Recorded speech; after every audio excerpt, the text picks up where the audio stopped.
Welcome to Season 5 of Design Nerds Anonymous, the podcast that sparks curiosity at the intersection of business and design. I'm your host, Amanda Schneider. Get ready for our biggest season yet, with an extraordinary lineup of authors from outside the industry, TED speakers, business leaders, and more, all chock full of wisdom and insights. You'll also hear from leading minds within the design industry to help you apply what we've learned. Every episode in this season is packed with knowledge handpicked from 6 months of intense research during ThinkLab's most recent design hackathon. We've delved deep into how the ripple-up effect of Gen Z is set to drive change. In today's episode, we're focusing on our biggest overarching topic, culture. In Chapter 1, we're honored to have two of the exceptional authors of the book, How the Future Works, join us. They'll help us unpack new research around why some leaders feel it's more difficult than ever to build culture. Spoiler alert, it's probably not why you think. Then, in Chapter 2, we're joined by Gensler, the top interior design giant of design firm. We chat with two multi-generational design maestros who explore the exponential power that listeners possess to implement these mind-blowing ideas, not only within their own business, but also with their clients.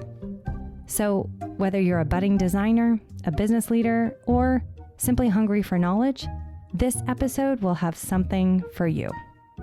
But before we begin, let's give a big shout out to our incredible sponsors who make this podcast possible. Designers are specifying products, they're not buying them. There's a really different nuance between specifying a product and all of the ultimate requirements and goals that go into the project versus purchasing something. So how does Mannington Commercial, as a partner, as a committed collaborator, serve them better? We want to connect with our customers in a way that brings meaning to what they're doing. That's another reason that our sales reps are out there supporting them. We should be putting time back in their day. How do we harness resources, technology, and people and relationships and really push that into creating more space and time in someone else's life? And then ultimately having a really good outcome for the end user. That is what Mannington Commercial is here to do. At ThinkLab, our mission is to help you navigate what's next. So we carefully select sponsors that you want to hear from, industry pillars who can contribute to these conversations in meaningful ways, like the Mart. I'm Byron from the Mart. It's more than just a building. The Mart is interwoven into the fabric of Chicago as an innovator in culture, design, art, business, technology, and more. This season, the Mart shares insights on the continuous innovation and creativity emerging from its storage showrooms. It's everything you want to know before and after NeoCon, the commercial interior design industry's most important event of the year. All right, my fellow design nerds, let's meet our Chapter 1 interviewees and hear some of their favorite insights from the book.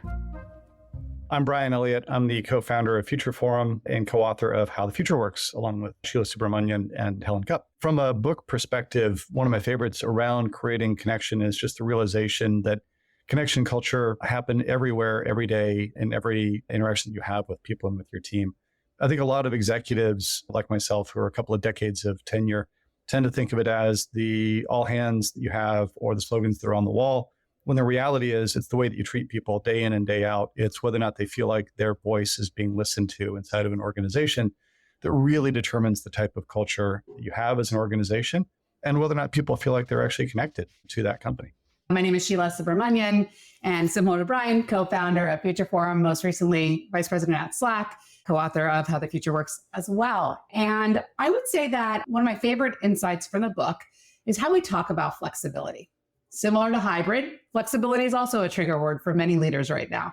And what we talk about in the book is that flexibility is not just where you work, it's when you work, it's how you work, and ultimately it's about choice. It's about empowering employees to do their best work and live their lives. And so when I think about culture, I think about how people interact with one another, how they work together, how leaders lead. And flexibility is premised on choice. It's premised on trust. And it's a huge influence in terms of the culture that you're looking to build as you build more resilient organizations for the future. I want to start with one of my favorite insights from your book, which is stop saying hybrid, especially for our audience that's focused on designing physical space. I think it's one reason that this hybrid word is so triggering. Can you explain what you mean by digital first and how that helps create culture? One of the challenges with hybrid, and this is in part what Sheila was getting at, is we talk so much about flexibility and where people work, and hybrid tends to talk about that location axis. The other big challenge with hybrid is it becomes an excuse, I think, for a lot of organizations. Oh, we're hybrid becomes this thing that you start hearing that makes it sound like because we decided that 3 days a week, Mondays, Wednesdays, and Thursdays are the days in the office, that everything has been solved. When the reality is that type of top-down, one-size-fits-all mandate really doesn't work for a lot of teams and a lot of organizations. And you can see this both in the resistance that people have to it and in the real challenges that it's creating for organizations. The bigger thing that I think underlies a lot of this is going back to culture and connection and thinking about what type of organization you want to be. And sometimes when some senior executive says, oh, we're hybrid, what they're really looking to do is paint a thin veneer over the fact that what they really are still is office-centric. Mm-hmm. They still are going to be rewarding those that show up in the office most often with new opportunities and new ways and with potentially promotions. Digital first says, what I'm going to do is I'm going to create a level playing field. I'm going to focus first on the fact that in almost any organization past 1,000 people, not everybody works in headquarters in the first place. I want a level playing field for everybody to be engaged in the organization, no matter where they're located. And I'm going to think about digital tools as a way in which not only do I connect with one another, but I share knowledge and information so that not everything has to become a meeting. So digital first for us comes back to the fact that flexibility needs to be about when as well as where. And it needs to actually be the way in which you think about every aspect of your operation. Sheila, anything you'd add to that? I think this is an opportunity for leaders to get more creative, for them to rewrite the playbook in terms of what good leadership looks like, and shifting from office-centric to digital first, as well as from being CEO-centered to people-centered. Those are two major shifts that leaders need to make right now. And I just want to acknowledge that change is hard, and also that we're in the middle of this great experiment. Like, we have not figured it all out yet. It's worth acknowledging that the growth mindset, the experiments are really important as we navigate what the future looks like. Sure, change is hard, but why do you think this is so hard for everyone to get their minds around? Oh my gosh, Amanda, if you could see my face, the number of times I've heard, now it's time for everyone to go back to work. And it's like, what have we been doing for the last 3 years? We've all been working. We've all been productive. It's just that the way that we have worked has changed. And I think that shift has been really tough for many leaders to make because their experience diverges from the rest of our experiences. And a big part of that is confirmation bias. What we see from our data is that 2/3 of executives are not necessarily including their broader employee base as they're figuring out what their future of work policies look like. 2/3. And as we said at Future Forum, it's like operating as a focus group of one. What we recommend instead, and we write about in the book, is asking for the experiences, the insights from people across levels, across locations, across different parts of the organization to develop a more reflective, diverse point of view of what these policies should look like. In addition, I think it's really critical for us to realize that work is not one size fits all. My day is very different from your day and very different from Brian's day. And it doesn't necessarily mean that our policies need to reflect that and assume that we're all the same. So instead, it's really critical for leaders to then delegate some of this power to their managers to figure out what works for their specific teams. But what we've seen from our data at Future Forum ultimately is the reason why this is important is that talent is still number one and it's top of mind for CEOs. And 75% of the desk workers we've surveyed, they're open to looking for new jobs if they're not happy with their current levels of flexibility. So it's critical for us to make the shift from command and control to trust and transparency. And I think that Katarina Berg, the CHRO of Spotify, puts it best when she says, if you hire adults and treat them like children, this whole thing is going to backfire. And I think it's a big shift to make from treating employees like how we have historically, to actually treating them like adults. And leaders are still grappling with what that looks like. I think what's hard for a lot of leaders, from my perspective, to get their heads around is how to individualize everything without making everything so custom that it's impossible to manage. I wonder if you could talk about the tangible ideas from your book about how to listen to those employees without making it a business that is impossible to serve. It's an understandable set of concerns because the top-down mandates, the one-size-fits-all mandates, aren't working. But a 30,000 person organization with 30,000 individuals, each making their own individual choices, that kind of free-for-all is also really challenging. So you got to find that nexus in the middle, which usually is at the team level. But getting there, you've also got to support people. The starting point for most organizations that we've worked with and that we've seen implement these programs successfully is principles and guardrails. Principles are being really clear with your organization about what's most important to you. And that can be things like flexibility, which actually we think benefits our ability to hire and retain talent from more diverse areas, but also from broader geographies. It's also things like we actually believe in creating a level playing field. And then guardrails. What are the extremes of the behavior? So I've seen a lot of organizations, for example, say teams can set their own team level agreements, but here's the minimums and maximums that we'd like to see. For example, we actually think that it's important that teams get together at least once a quarter. And so we're going to fund ways in which teams can do those kinds of once a quarter gatherings in person to build deeper, richer connections.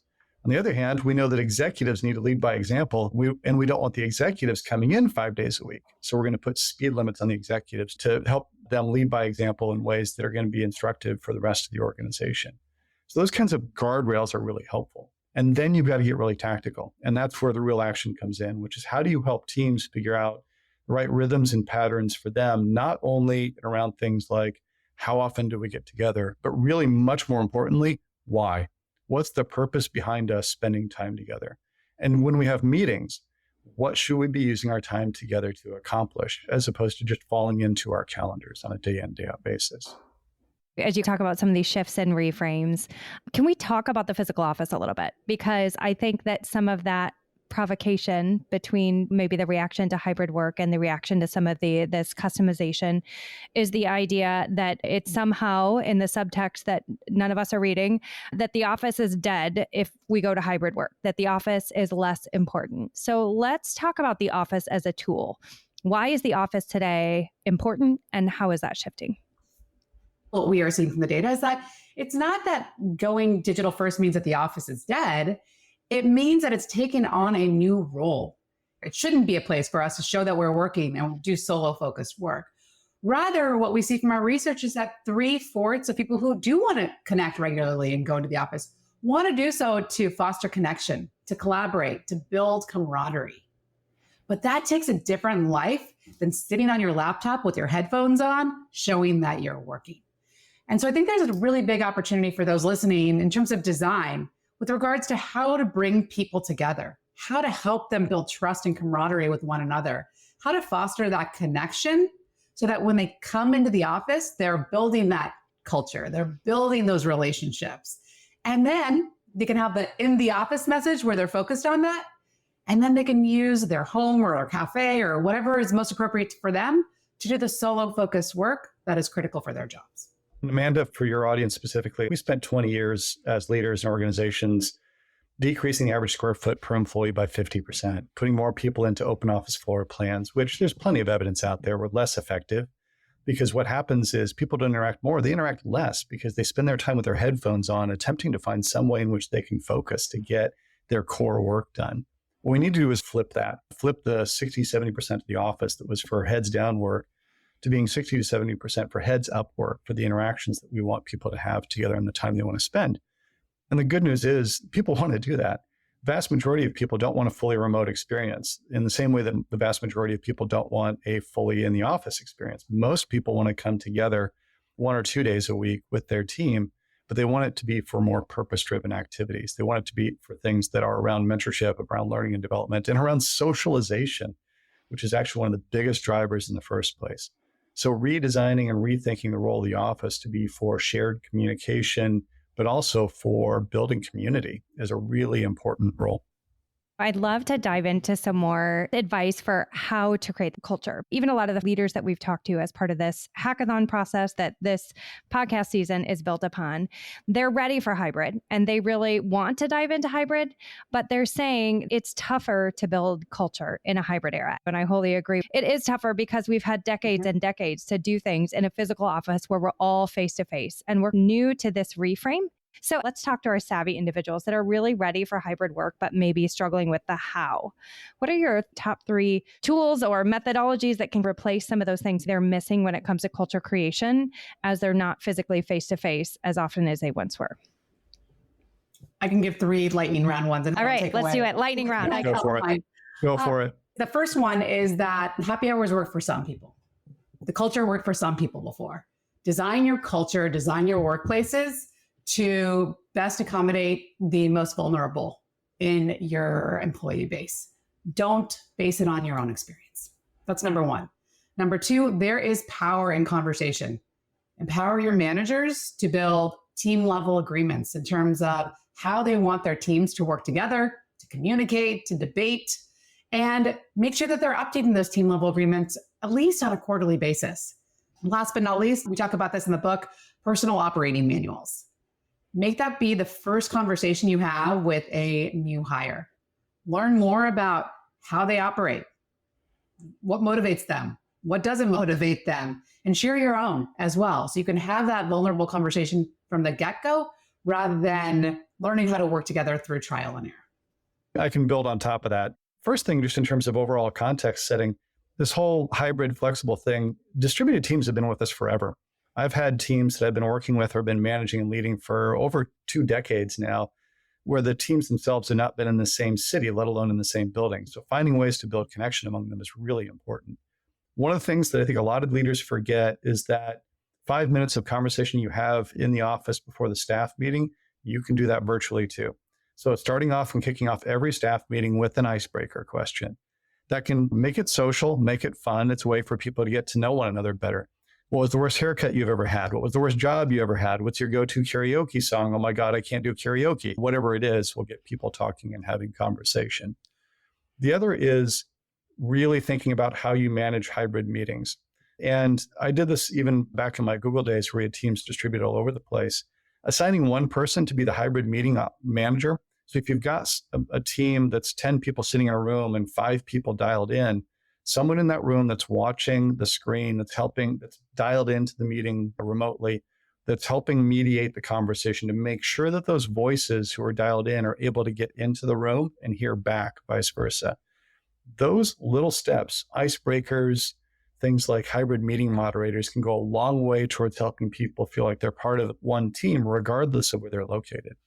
I think what's interesting about this team level agreement and the personal operating manuals is that it's opening up discussions for things people just accepted that have always been there and we haven't even thought about questioning in the past. Do you find people struggle with those, or do you find a lot of people have those?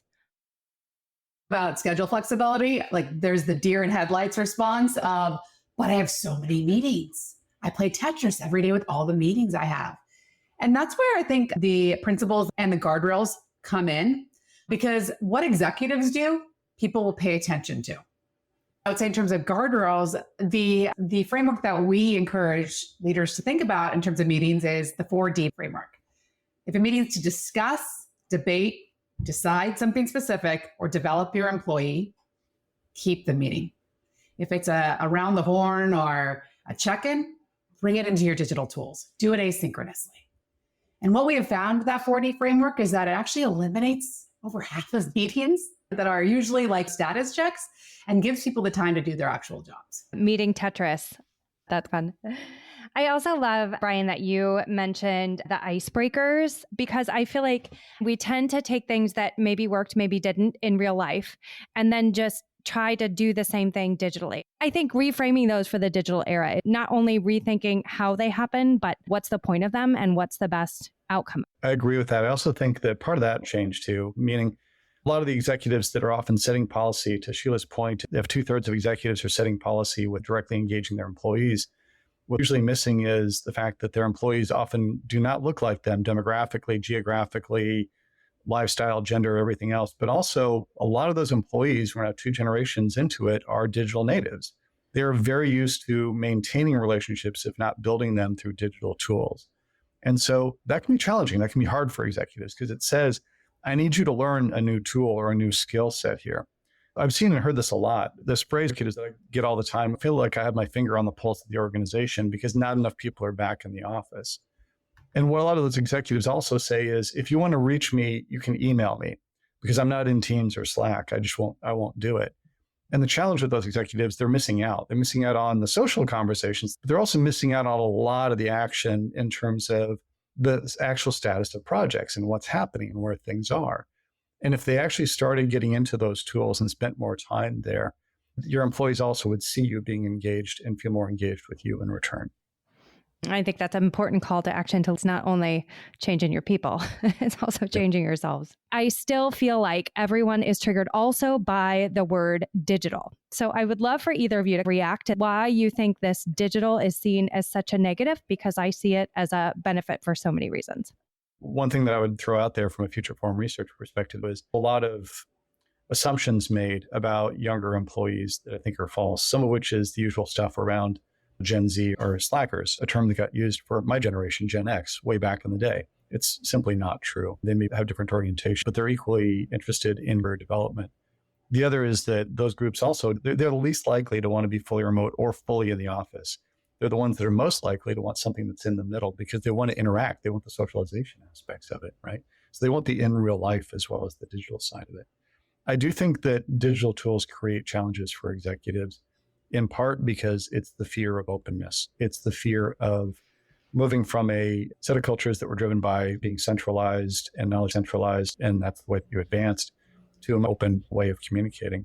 And that can be hard because it's feeling like you're giving up that centralized power and you're not sure what you get back in return. The usual answer to that is you're going to get a lot more engagement and buy-in by your organization, and you're actually going to get a faster pace of change out of your organization too. They know what you know. But that can be challenging on its own, let alone getting into all the potential challenges around employee engagement and culture and questions that people are asking about their employers around policies that they want executives to engage in through digital tools. Prior to the pandemic, much of the conversation was, how's my life going to fit into my work? When I was in business school, the conversation was, how are we going to burn the candle on both ends till we're 50 and then reclaim ourselves with our friends and family? And the last few years has flickered a new light in many people's lives. And now the conversation increasingly is, how is my work going to fit into my broader life? How do I live a richer, fuller life rather than how do I climb that ladder? Technology is one component of that. But I would say that the shift has also been made from work-life balance to technology enabling a different sense of work-life fluidity. And I think it's an important shift that we need to continue to acknowledge as technology takes over different aspects of our lives. Absolutely. And I love the idea of looking at technology as a friendly ally to help us focus on those human elements. Aside from reading your book, anywhere else they can follow you to stay in touch with your journey? Best way to find the book is howthefutureworks.org. You can go there. You can go to Amazon as well and find it and buy it there. The best way to follow me is on LinkedIn, Brian Elliott. Same. I'm on a little bit of a social media detox right now, but I will resurface on LinkedIn soon. And if you want to get in touch, feel free to send me a note. All right. That conversation with the authors of How the Future Works was mind-blowing, but we're just getting started. In Chapter 2, we'll dive in with top interior design giant of design, Gensler, to help us move these ideas from theory into practice. And what gets me truly excited is your exponential potential, dear listener, to put these ideas into action. Our industry has so much influence. So how will you use yours? As you listen, think about your own company, your clients, maybe a peer. Who do you know who can benefit? Here we go. Let's meet Bill and Isabel from Gensler. I'm Bill Boucher, design director with Gensler in the Los Angeles practice. I'm a workplace-focused design leader, but have experience and bring other influences to the work that we do in workplace, from hospitality, built environment, amenities, lobbying experiences, retail branding as well, because those all roll up into an experience. I think my biggest takeaway is that we need to stop worrying about the physical environment, the workplace, and put that aside. We really need to isolate the most important thing, which is the quality of work. If we can focus on the quality of what work is and how work gets done and not the place that it is occurring in, I think we can make work better for more people. And it rises to the top of being the most important thing in terms of purpose-driven focus to increase engagement and an experience of work, no matter where it occurs. Mm-hmm. I'm Isabel Doss. I'm a technical designer here at Gensler Chicago office. And being part of the Gen Z generation entering the workforce, I've only been here for a little over 2 years now. I think this discussion of culture and workplace is huge because it's very different than it has been in the past, not only from COVID, but just from our different goals as a society. And so it's really interesting to talk about this shift in culture and shift in the workplace with that lens of generational change in mind. I want to prompt that, Isabel, because one of the moments in the hackathon that really sticks out is as we talk about this transition to hybrid, is there was a group that said, basically, I'm paraphrasing here, this hybrid is not hard. This is just the way we've always existed. This is not an us issue, being some of our younger generations that were participating. This is a them issue, meaning it's a change management thing for older generations. So I know, right? A little bit painful. But Isabel, I'd love for you to start. And then Bill, I know you're going to have something to say to that too. What's really interesting is that Gen Z and these generations coming up, we don't know what the traditional workplace was like. We were in school, we were part-time starting during the pandemic, completely remote. So there's no baseline for us to go back to. And I think that's huge when we're looking at what the future of the workplace can be, because while it looks like we're coming in completely ruining everything that the older generations have established, it's actually learning from both ends, where these older generations that have these traditions and norms can learn from Gen Z on how to integrate these digital experiences. But it goes both ways. I also think Gen Z can do a lot of learning in how to have a more professional side. I would say that I've been a distributed worker for a long time, right? Regardless of generation and age. It's a successful strategy for working with teams in different time zones, cities, and different attitudes about how they get work done. I would say that that each of the generations comes to the table with differing expectation levels of emotional satisfaction around in-person thinking, ideation, and work. And I think some of the friction occurs around that expectation. And I think that expectation has to be unpacked. And the gift that the pandemic gave us is for older generational thought leaders and managers to be unpacking more facilitation, younger generational knowledge workers and employees to be embracing that. When I looked at the book and listened to the podcast, I think that that personal operating manual, as an example, is the exact universal passport that defies all generations. For our listeners that may not have read the book, can you explain what that personal operating manual is? Yeah, the example that was given in the book is a way of being able to identify in oneself how I work, where I come from, what my preferences are, how I communicate. And it's being invited into a conversation with peers and with more junior and senior professionals to establish who I am. It's about delegation and it's about empowerment of other people to drive a process that might previously have been driven by a more senior manager or director. I think if that's applied across the board, I think this will help take the tension out of the generational different expectation of what it means to be in a work physical place. I think Bill brought up a great point that really stood out to me in this book, that a lot of times we're looking at it's the new generation coming up and shaking things up in the workplace. But I think the larger umbrella that we're seeing is the way to growth and the way to success isn't sitting in the office and having people, your managers, your superiors, see you working hard. That notion isn't quite applicable to our workplace today. Now it's more about, can you trust that people are getting their work done? That transparency is huge. And I think that really turns into this need for the connection and the networking. we often get stuck talking about the generational differences and the norms of technology versus the analog ways of doing things. But a lot of it just has to do with prioritizing authentic connection between our coworkers and what we're doing, instead of just the facade of working hard. And I think that's a huge thing that this book really hit on the head. And Isabel, I want to build on something as well. I call this participation trumps place. So participation, whether that's in person or virtual, really is more important than where the participation occurs. I think that's key. I think that's absolutely key. And we had one focus group attendee say this management by panopticon no longer works, which is like the prison towers, if anyone else had to Google that word. And I think that was an interesting thing. We also heard from our Gen Zers as we were generating the ideas that came from this research. One of them was see and be seen. I am an Xer, just for clarification for our listeners. And to my generation, see and be seen would mean being in a physical place. But to them, see and be seen could be being on a Zoom. It could be being active in a chat. It could be on a Slack channel. There was a lot of different ways that they felt that they could be seen, and they were looking for advocates and opportunities to invite them into that room, be it physical or digital. And I think that idea of seeing and being seen is really a barrier to that inclusivity that so many workplaces are striving for, especially Genzer. We're pushing DEI so hard. That's such a priority for us. And they also mentioned in the book how you should be targeting with your culture building activities and methodologies, targeting the most vulnerable groups.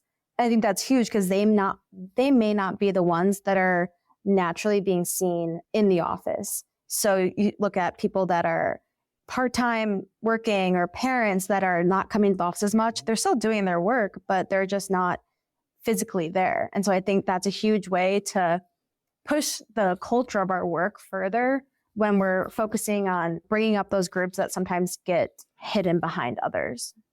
I think the door opener here is that an individual's presence can be redefined in a very positive way as a result of hybrid. So we're emphasizing a person's presence as opposed to a person's attendance. I love that you keep coming back to presence versus participation. I think that's really important, Bill. If I can throw one other finding in, Amanda, that also comes out of Gensler's workplace survey, our most recent one, as well as 22 and 21, we're a little concerned about another trend that we're seeing in some of our employee feedback and from what we're learning from our clients, which has to do with what I call the lacking of a tether. And so for many people that became accustomed to working remotely, we're seeing some fallout.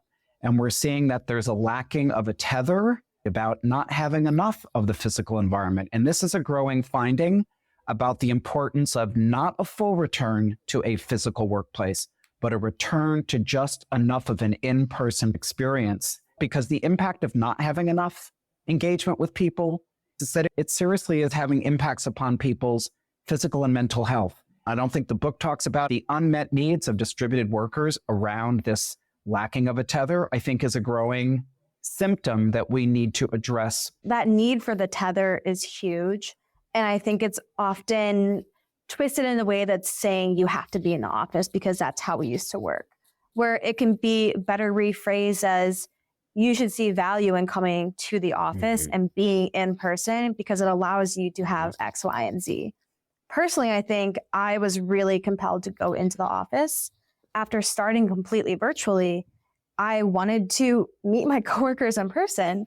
It's a double-edged sword. I get stuck on this a lot, that Gen Z and these more digitally driven generations, we don't need to be in person to be learning, and we don't need that in-person interaction. But the traditional workplace is set up to only do that mentorship and that culture building in person. So until the way we work and the way we build culture in our offices can be translated to a virtual environment, there is that need and that push for younger generations to go into the office. And I think it really focuses on the fact that focus work and that social component are separate pieces of our workplace. And can we switch the way we think so that the office is the social area? And that's not just happy hours and the fun events, but team building and sitting down and working on a project together, that collaboration. I think that's where the office can really be a tool. And potentially, this is what's so interesting about this book and all these studies, that it's always in flux. We're constantly learning and changing. So I say this right now, but to me, focus work can be done at home, and the collaboration and social aspect of our work should be prioritized in person. Isabel raised a really interesting point that a piece of that is because all of our workflows and work practices are built around a culture of being only in person, especially in an apprenticeship model industry. I want to build on that. The other important thing that I think the book doesn't talk about, there is a quality to that occurs in person that is quite different than what happens on camera. You bring up a great point, and this is something that I also felt was missing in this discussion, because we talk a lot about how can managers and the higher ups in our firms restructure our workplace and our culture. We're restructuring because of these new changes that are coming in with new generations and new technologies. So as someone who is in Gen Z and has only been in the workplace for about 2 years, I really want to know, how can I advocate as a younger employee for this change? Because, at some point, we can't rely on the trickle-down effect to come from management and from higher ups. So how can we be, in a positive way, burning the candle at both ends to get these changes integrated into our workplace? Because I think the younger generation has a lot of ideas, but quite often we're not ready or not comfortable speaking out and saying these things. I love the idea of burning the candle from both ends. So you've got the trickle down effect, which we should keep, we absolutely need, but how do you also leverage a ripple up effect of these younger generations? Bill, I'd love to hear your thoughts on that. I think the importance of ripple up is to make sure that there are no blocks or dams to the continuity of it. And so when you see momentum in a team where people start to take the initiative, right, you almost, as a senior director, manager, leader, want to step back and watch that happening and not interrupt the flow and be able to step in at just the right moment as it's reaching its next step to talk about things that might need to happen, things that want to be considered, other drivers that are going to be a part of that conversation. And by doing that and then asking people to take some ownership around bringing information back, you've already created a system of encouragement, promotion, and thriving, which allows for that to continue to happen. It's an incredible gift, right? It says that we are all on the same level. And again, this entire process, hybrid work, the gifts of the pandemic, it's about equity. It's about the playing field has been leveled in the workplace, and the workplace has become less important as a physical environment and more important as a tool for deliberate choice. What I think is so powerful about what you're saying, Bill, is was also mentioned in the book, and I think supported in a lot of the hackathon research that was done by ThinkLab, that Gen Z and these younger generations, we want transparency. And I think we talk about equity. And so in this growth and trying to create change in how we work, just having conversations is a huge tool. And like you said, just asking teams, are you comfortable with this? What are your thoughts? Do you need my help? Can I leave? I think that's a huge strength that we oftentimes look past because we want to be just making big changes. I think that's exactly what we're trying to drive with this. And it's interesting because technically we're done with the research, but I want to think of this as the beginning and not the end, because this research was really a great foundation to drive those conversations. So I'd love to end with maybe just one thought. This can be something that we did not discuss here that you think is really important as we talk about this culture topic for our industry or even our clients to be thinking about. Isabel, maybe we start with you, and then Bill, you can close us out. I think one of the things that really stood out to me in this book and in our discussion was this idea of work-life balance. And in the book, they mentioned that we can think of it in a better way as work-life fluidity. And that was really an interesting thought for me, because I think when I hear fluidity, I think of just a jumbled mess where our work is in our life and our life is in our work, and there's no separation or boundaries. It feels that way sometimes. Yeah. And I think that's what a lot of people fear when we think about hybrid and having flexible schedules. They fear that there's going to be no divide in their work time and their personal time.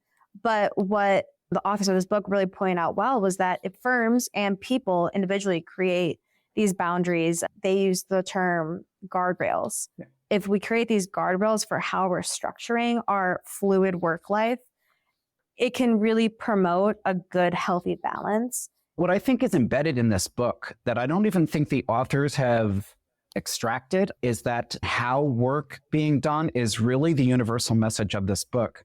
I don't know if that is the springboard of the next chapter, of the appendix to this book, as the follow-up to this book, but clearly everything is pointing to the act of work being purpose-driven and quality-driven.